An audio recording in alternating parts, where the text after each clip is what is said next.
किसी मीटिंग में जाती थी तो मुश्किल से 4 या 5 महिलाएं होती थी, और मैं अपने ऊपर उसका श्रेय नहीं देना चाहती, लेकिन 2-3 साल के बाद आस्ते आस्ते जैसे मैं गांव में गई, महिलाओं को जोड़ा, तो मीटिंगों में महिलाओं का जो एक दर्जा था वो इतना बढ़ गया और संख्या इतनी बढ़ गई कि आस्ते आस्ते कई मीटिंगों में तो पूरी महिलाएं ही नज़र आती थी।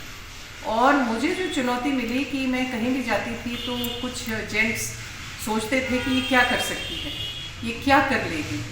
और मैं आपको बोलना नहीं चाहती, कुछ ऑपोजिशन के जो लोग थे इलेक्शन के दौरान तो उन्होंने मुझको ऐसे भी धमकाया था कि मेरे को उनके पास खड़े होकर बोलना पड़ा था कि आप जो करना चाहते हैं कर लीजिए, मैं आपके सामने खड़ी हूँ और मैं आपको कुछ नहीं कहूँगी, लेकिन पब्लिक को जवाब आपके जो फला खड़े हैं वो स्वयं देंगे, वो मैं नहीं दूंगी।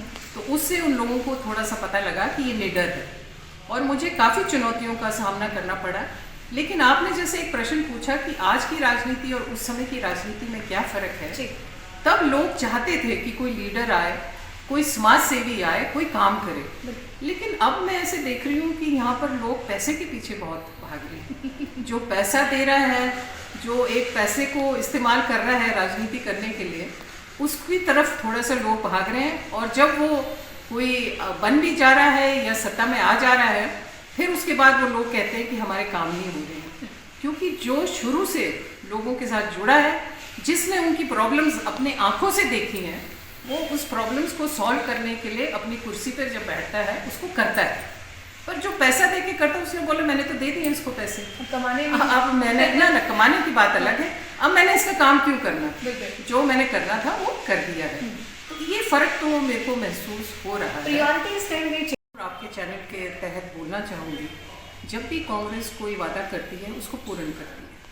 अब मैं आपसे एक प्रश्न पूछूंगी कि जब सुक्खू जी बने थे यहाँ के प्रदेश के सीएम और कांग्रेस पार्टी ने सत्ता संभाली, वो संभाली थी दिसंबर में, और अचानक आपके 2-3 महीने के बाद एक आपदा आ गई। अगर आपने किसी को पैसे भी देने हैं तो उसका आंकलन करना, कितनी महिलाएं हैं, किसको देने, कौन से ड्रेस में देने, उसको समय लगता है। उस समय के साथ वो चल रहे थे। उन्होंने एक वादा तो आपके सामने पूरा कर दिया है, जो है ओपीएस, वो सबके लिए उन्होंने खोल दिया और दे दिया उन्होंने। दूसरे वादे पर जब वो चल रहे थे तो ये आपकी आपदा आ गई।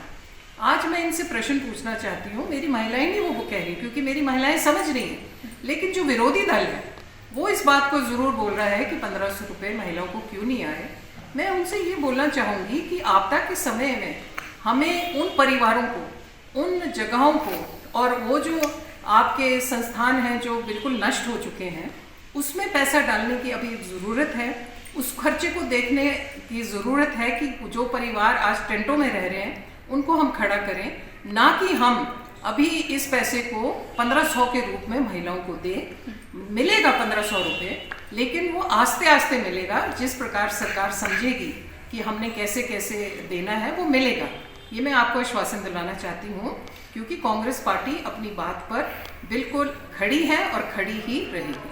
मेजॉरिटी है लोकसभा में, राज्यसभा में भी अभी इनकी मेजॉरिटी काफ़ी बन चुकी है। अगर ये कोई बिल पास करते हैं तो पूरी सहमति के साथ वो बिल पास होता है। जब हम इस बिल को अपने समय में पास करना चाहते थे तो हमारे पास मेजॉरिटी नहीं थी। यही जो बीजेपी वाले आज कह रहे हैं कि हम 33% आरक्षण के लिए महिलाओं को देना चाहते हैं और आगे लाना चाहते हैं, मैं इनसे एक प्रश्न पूछती हूँ, अगर आप इतने हितैषी थे तो आप भी तो उसी लोकसभा में बैठे हुए थे, उसी राज्यसभा में बैठे हुए थे, तो आपने क्यों नहीं वोट डाला कांग्रेस पार्टी के साथ कि हाँ भाई महिलाओं को आगे लाया। अगर हमारे दिल में ऐसा नहीं होता महिलाओं को आगे लाने के लिए, तो आगे चलकर सोनिया जी ने उसी पंचायती राज में 50% महिलाओं को आरक्षण देकर उनको अपने जिला स्तर में, गांव में महिलाओं को आगे लाने के लिए एक बहुत अच्छा कार्यक्रम शुरू किया, और आज आ रही है महिलाएं।